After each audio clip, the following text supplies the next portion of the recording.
August 15th, 2011. It was a Monday, but not just any Monday. It was my first day of college as well.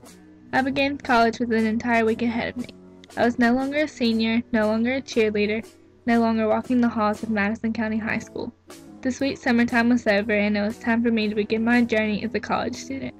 The smell of tanning oil was fading, and the time had arrived for me to begin those long nights of studying and writing papers.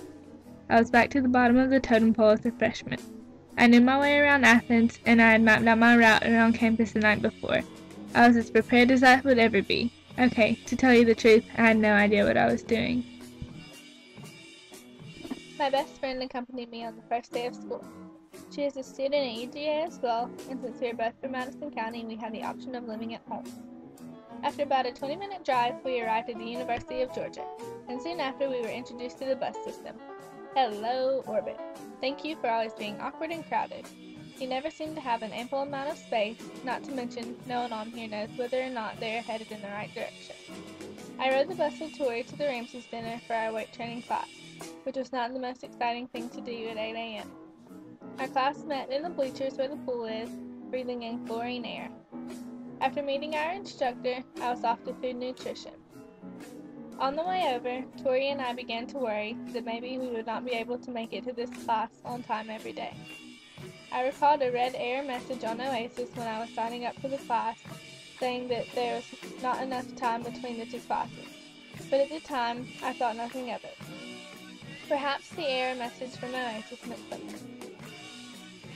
The clock was ticking and class was soon to begin. I did not want to be one of those losers with my map that they made fun of at orientation, but I was without a doubt confused when I got to the building that I thought my food nutrition class was located in. In our nervous search for our class, Tori and I went to one building too soon. Having never been to class before, it did not occur to me that the hand scanner at the door would most likely suggest that we were trying to enter a residence hall. But we put in our 810 numbers and scanned our hands anyway. Why am I not able to get into my class? As I asked myself this, I realized that I was standing in Soul Hall. The class was located at Dawson Hall, which was one building down. As it turned out, we made it just in the nick of time. I survived food nutrition and found my psychology class a D. Psychology was located in a lecture hall, which had no windows. I knew that there was beautiful August weather on the outside, but I would have to wait a few more hours to see it. After psychology, it was time for English. With 3 classes down, I was nearly exhausted. It had been months since I had spent my entire day in the classroom. I was on my way to room 136 Park Hall. Finding a building on the campus map is easy. Finding the actual classroom, however, can be pretty tricky. The numbers do not always match up and make perfect sense. At first, we could not find the classroom, so we decided to try downstairs. Now, Park Hall is an old building, and the staircase is in no better shape than the rest of it. The steps are worn and curved on the edge, which is why Tori took a tumble. I was walking down the stairs with her, and the next thing I knew, she was just sliding down the steps.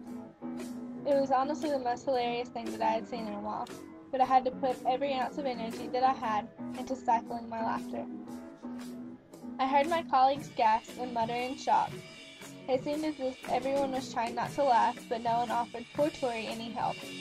At this point, I was almost positive that she was going to leave campus and never come back, but she was a trooper and picked herself up off the ground.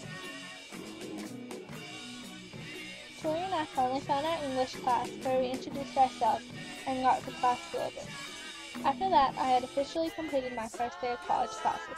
However, Tori had a history class scheduled right after me.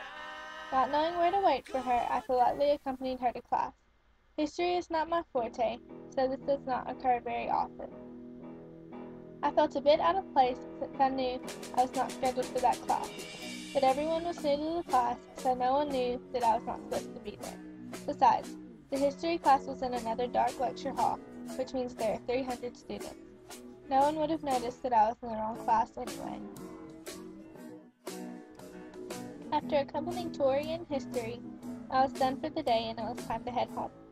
As exhausted as I was proud of myself for making it through my first day of college. At the time it was frustrating and discouraging to say the least, but now I can look back at it and laugh. Despite the confusion and slip down the stairs, my first day of college is behind me, and it is something that I will never have to experience again.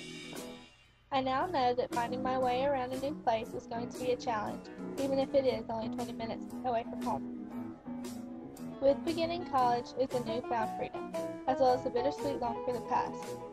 It is a brand new experience in many ways, but the most important thing is to not worry about the little things.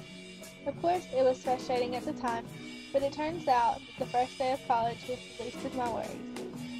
All that I can do is try my best with what I have and learn from my mistakes. That will take me far in life.